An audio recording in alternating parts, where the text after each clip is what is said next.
শীতের আগমন ঘটছে আর এই সময়টা পাখির জন্য অনেক বেশি সেনসিটিভ। কারণ এ সময়ে পাখি যে কোনো সময়ে ঠান্ডাজনিত সমস্যায় ভুগতে পারে। আর এই ঠান্ডার সমস্যার ঘরোয়া যে পদ্ধতি আছে আজকে আমরা সেটা নিয়ে আলোচনা করব।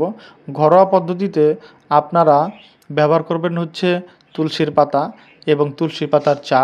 তুলসীর পাতা আপনি যে কোনোভাবেই ব্যবহার করতে পারেন, শুধুমাত্র ধুয়ে পাখিকে দিলেই হবে। পাখি খুব বেশি পছন্দ করে, খেয়ে ফেলবে। এরপরে আসি আমরা তুলসী পাতার চা কিভাবে বানাবো।